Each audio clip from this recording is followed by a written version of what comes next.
Shalom, selamat pagi saudara-saudari yang terkasih di dalam Tuhan Yesus Kristus. Apa kabar semuanya? Sebelum mendengarkan firman Tuhan, mari kita membaca kitab Mazmur pasal 107 ayat 1.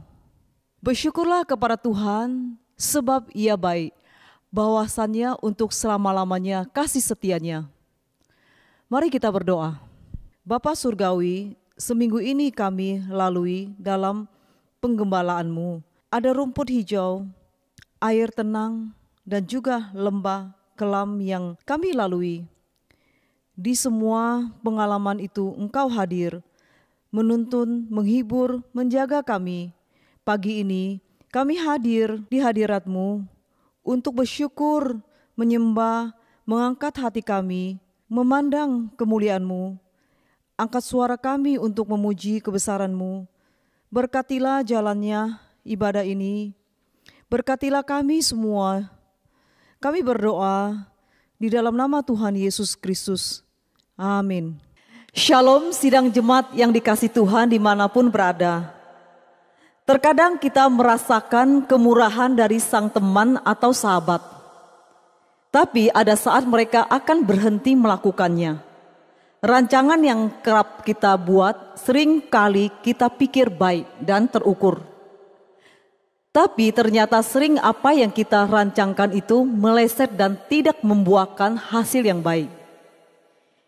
Tapi Tuhan kita berbeda. Kemurahannya bagi kita tak akan pernah berkesudahan. Rancangan-rancangannya bagi kita selalu menghadirkan damai sejahtera. Ia pasti menepati rancangan dan janjinya pada kita. Rancangannya tidak pernah meleset bagi kita semuanya.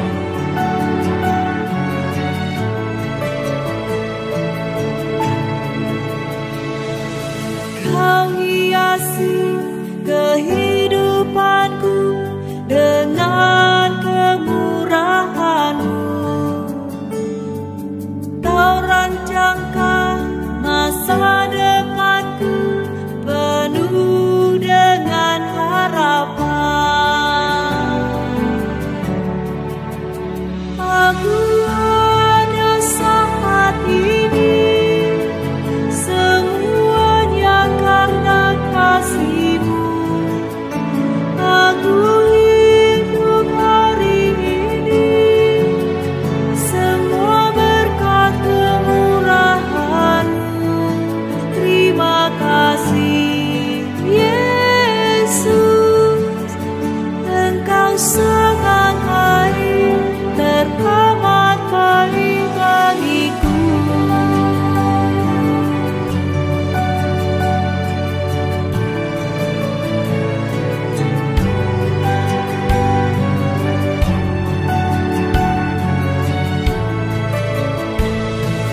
Kau hiasi kehidupanku dengan kemurahan-Mu. Kau rancangkan masa depanku penuh dengan harapan. Aku ada saat ini, semuanya karena kasih-Mu.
Mari sidang jemaat yang dikasihi Tuhan, kita mau sambut firman Tuhan. Mari kita tundukkan kepala, kita berdoa. Bapa kami yang di sorga, Bapa kami yang di sorga, dikuduskanlah namamu, datanglah kerajaanmu, jadilah kehendakmu di bumi seperti di sorga.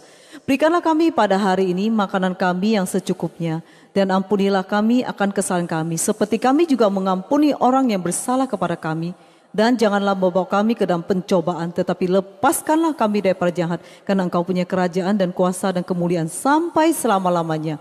Amin. Mari kita membaca pengakuan iman rasuli. Aku percaya kepada Allah, Bapa yang Maha Kuasa, Kalib langit dan bumi, dan kepada Yesus Kristus anaknya yang tunggal Tuhan kita, yang dikandung dari Roh Kudus, lahir dari anak darah Maria, yang menderita sengsara di bawah pemerintahan Pontius Pilatus, disalibkan, mati dan dikuburkan, turun ke dalam kerajaan maut. Pada hari yang ketiga bangkit pula dari antara orang mati, naik ke surga, duduk di sebelah kanan Allah Bapa yang Maha Kuasa, dan dari sana ia akan datang untuk menghakimi orang yang hidup dan yang mati. Aku percaya kepada Roh Kudus, gereja yang kudus dan persekutuan orang kudus, pengampunan dosa, kebangkitan tubuh dan hidup yang kekal. Amin.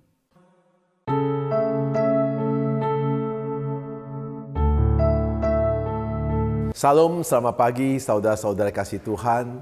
Mari pagi kita beribadah untuk mendengar sabda firman Tuhan. Mari kita berdoa. Bapa kami sorga, kami berdoa pada pagi ini dengan mengucap syukur atas kasih Tuhan. Roh Kudus pimpin kami, Roh Kudus menyertai kami mau beribadah untuk mendengar sabda firman-Mu. Roh Kudus yang memimpin hamba-Mu, bibir hamba-Mu Tuhan pakai untuk menyampaikan setiap kebenaran-Mu sesuai dengan kehendak-Mu.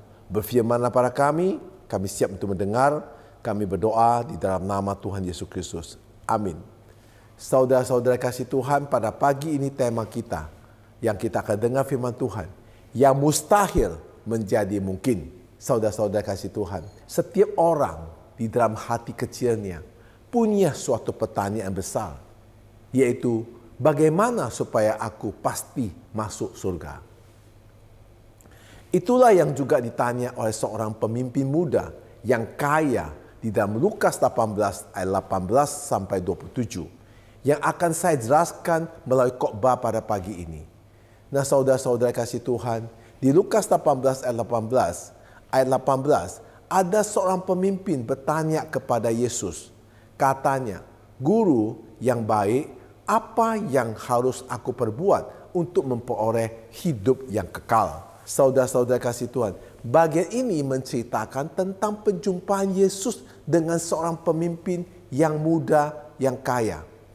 Kisah ini bukan sekedar tentang uang, tetapi tentang ikatan hati terhadap harta dan pengertian sejati tentang keselamatan. Yesus tidak sedang menolak kekayaan, tetapi sedang menyikapkan siapa yang benar-benar menjadi Tuhan di dalam hati manusia. Saudara kasih Tuhan, pemuda yang kaya ini ada seorang yang saleh, dihormati, sukses dan berpengaruh. Orang seperti ini di zaman sekarang ini mungkin seperti direktur perusahaan, pejabat, atau pengusaha yang sukses, atau konglomerat. Secara moral dan sosial dia tampak yang sempurna, tapi jiwanya kosong. Saudara kasih Tuhan, pada ayat ini menunjukkan batas kemampuan manusia untuk menyelamatkan dirinya dan kekuatan kasih karunia Allah yang memungkinkan yang mustahil menjadi mungkin. Pada ayat 18 ini, Yesus sedang menunjukkan bahwa kerajaan Allah tidak dapat dicapai dengan usaha manusia atau status duniawi, tetapi hanya dengan anugerah. Saudara-saudara kasih Tuhan, perhatikan kalimat orang kaya bertanya pada Yesus, "Apa yang harus aku perbuat?" Orang ini berpikir hidup kekal bisa diperoleh dengan usaha. Dia masih berpikir seperti manusia pada umumnya. Kalau aku cukup baik dan aku berbuat baik, pasti aku selamat. Nah, saudara-saudara kasih Tuhan, saya akan berikan contoh pada masa kini. Banyak orang di gereja berpikir seperti ini. Saya rajin beribadah, saya tidak mencuri, saya memberikan persembahan, saya memberikan persepuluhan, pasti Tuhan sayang saya. Tapi saudara-saudari, kebaikan moral tidak sama dengan keselamatan. Yesus tidak mencari orang baik. Yesus mencari orang yang berdosa, yang sadar betapa butuhnya mereka akan anugerah. Saudara-saudara kasih Tuhan, pelajaran yang kita bisa ambil dari ayat 18 ini, banyak orang mencari hidup kekal, tapi masih berpikir bisa mendapatkannya dengan usaha moral dan kebaikan diri. Saudara-saudara kasih Tuhan, di dalam Lukas pasal 18 ayat 19, mengapa engkau katakan aku baik? Tak seorang pun yang baik selain daripada Allah saja. Nah, saudara kasih Tuhan, Yesus bukan sedang menolak disebut baik, tetapi menantang pemahaman si pemuda. Kalau Yesus benar-benar baik, tanda kutip, maka dia adalah Allah. Yesus sedang mengarahkan pemuda itu untuk melihat siapakah Yesus sebenarnya. Pelajaran yang kita bisa ambil di sini adalah keselamatan bukan soal perbuatan baik, tapi soal hubungan dengan pribadi yang benar dengan Yesus Kristus. Saudara-saudara kasih Tuhan, kami akan berikan contoh. Bayangkan seseorang mencari cara masuk surga, tapi tidak mau mengenal pemilik surga. Pemilik surga ini adalah Yesus Kristus. Dia mau masuk surga tapi tidak mau kenal Yesus. Itulah yang sering terjadi. Banyak orang tahu kepercayaan pribadinya, tetapi tidak mau kenal Tuhan Yesus secara pribadi. Nah, itu bagaimana orang itu bisa masuk surga. Karena masuk surga, pemilik surga adalah Tuhan Yesus. Saudara-saudara kasih Tuhan, di Lukas pasal 18 ayat 20-21, di ayat 20, engkau tentu mengetahui segala perintah Allah. Jangan berzina, jangan membunuh, jangan mencuri, jangan mengucapkan saksi dusta. Hormatilah ayahmu dan ibumu. Ayat 21, kata orang itu, semua itu sudah kuturuti sejak masa mudaku. Nah, saudara-saudara kasih Tuhan, Yesus menyebutkan beberapa perintah. Jangan mencuri, jangan membunuh, jangan berzina, hormatilah orang tuamu. Pemuda itu berkata langsung secara spontan, semua itu sudah saya lakukan sejak muda. Tampaknya orang pemuda ini sangat sempurna. Inilah kesalahannya besar. Ia merasa dirinya cukup baik. Nah, saudara, orang sering sekali mengatakan, saya sudah melakukan semuanya apa yang diperintahkan Tuhan. Nah, saudara-saudara kasih Tuhan, saya berikan satu ilustrasi. Menggambarkan seperti kaca jendela yang tampak bersih di pagi hari. Tapi saat sinar matahari menyinari, baru terlihat debu dan noda-noda kecil. Demikian hati manusia di hadapan terang Kristus. Terlihat dosa yang selama ini tersembunyi di dalam hatinya. Hati-hati kalau kita merasa tidak ada yang salah dengan hidup kita. Saya sudah berbuat baik. Saya sudah melakukan sosial. Saya selalu mengasihi orang. Saya melakukan semua yang diperintahkan Tuhan. Ini artinya kesombongan rohani bisa membuat kita tidak sadar akan kebutuhan kita dengan Tuhan. Saudara-saudara kasih Tuhan. Di Lukas 18 ayat 22, mendengar itu, Yesus berkata kepadanya, masih tinggal satu hal lagi yang harus kau lakukan. Jualah segala yang kau miliki dan bagikanlah itu kepada orang miskin. Maka engkau akan beroleh harta di surga. Kemudian datanglah kemari dan ikutlah aku. Saudara-saudara kasih Tuhan, Yesus tidak sedang berkata, kalau kamu mau selamat, jualah semua hartamu. Bukan. Tetapi Yesus menyentuh titik berhara dalam hidup, yaitu kekayaan. Harta itu mengikat hati pemuda itu.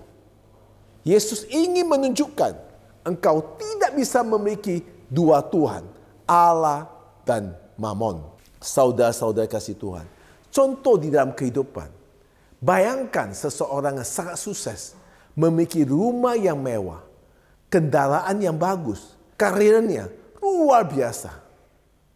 Tapi setiap kali Tuhan meminta dia mempersembahkan waktu.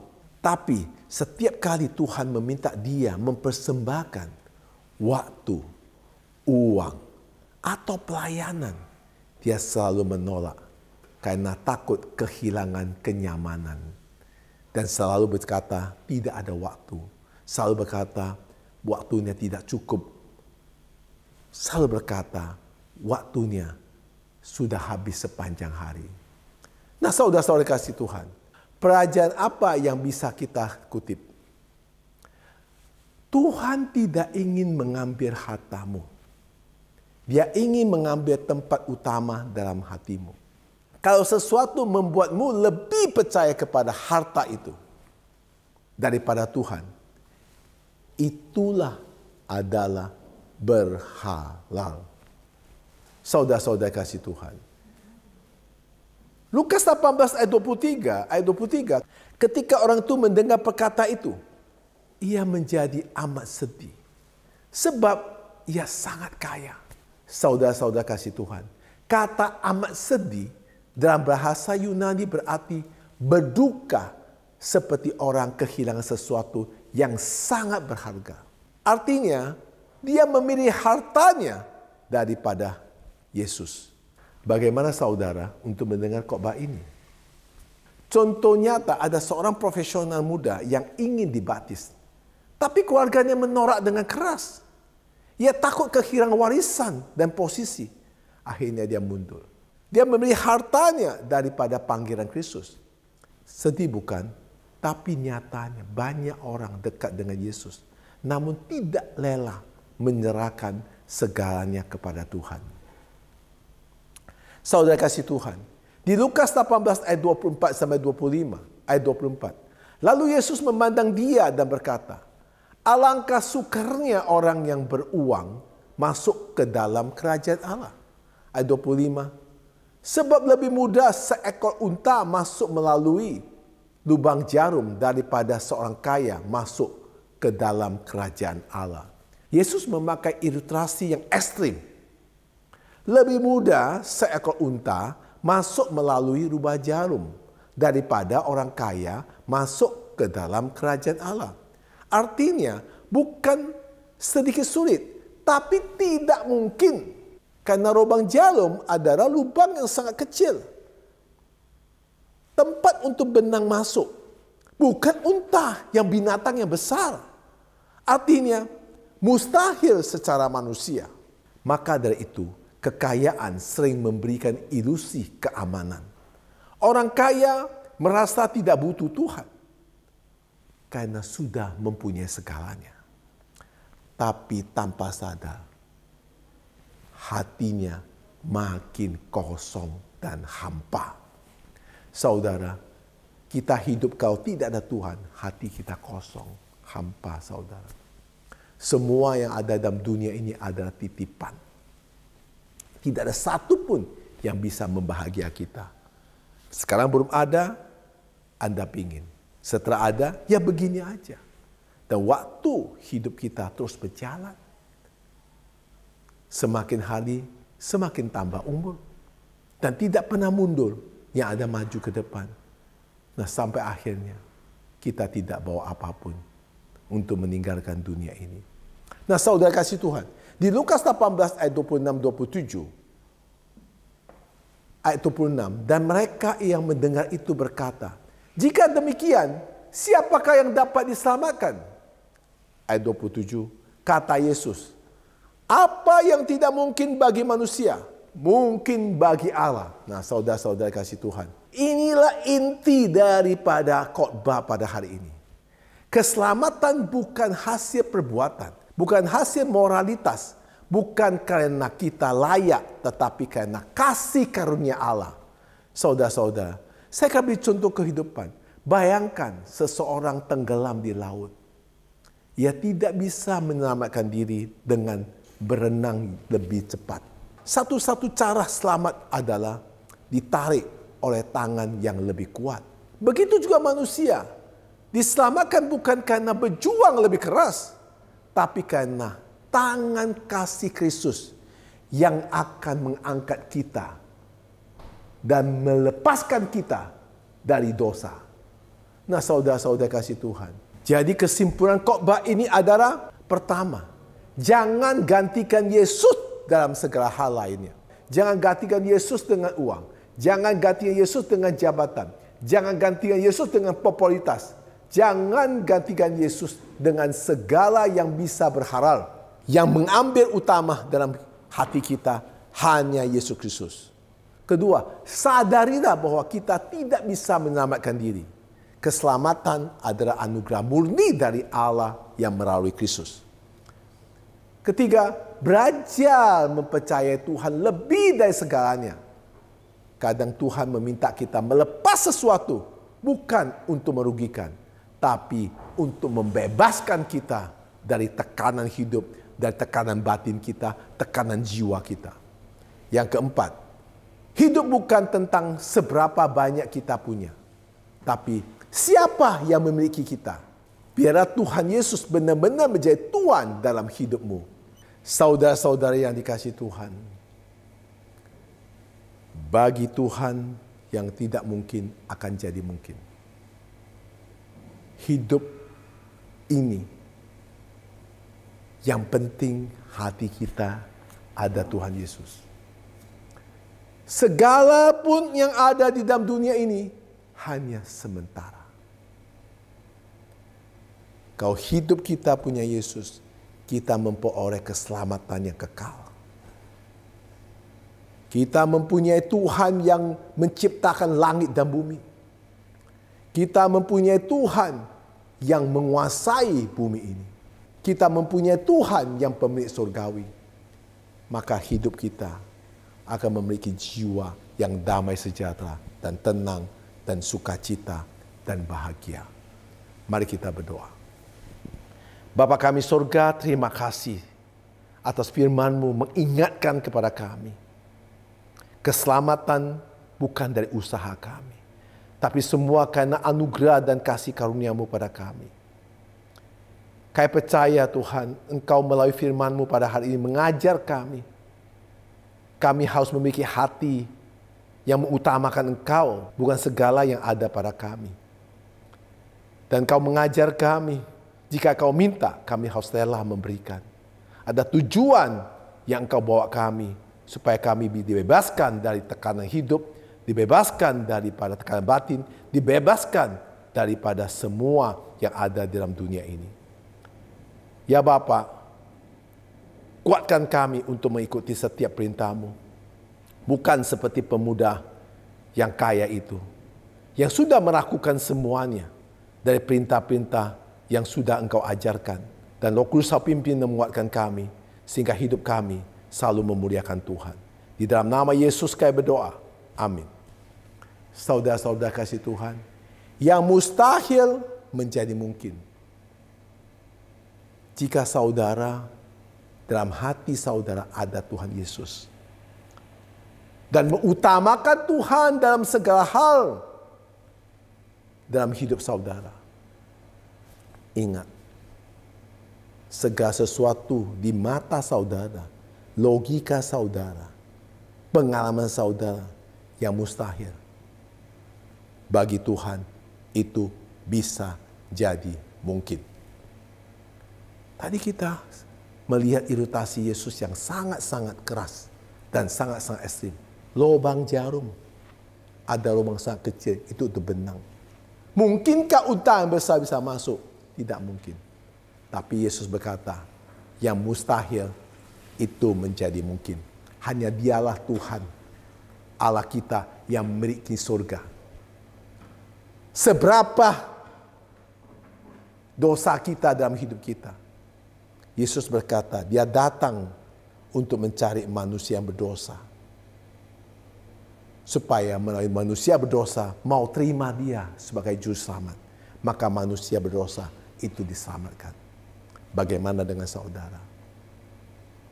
Jadi jika saudara dalam posisi sekarang ini mau melepaskan semua dosa saudara, melepaskan apa yang Tuhan minta pada saudara, maka saudara akan memperoleh keselamatan dan kekal yang ada di surga. Tuhan Yesus memberkati.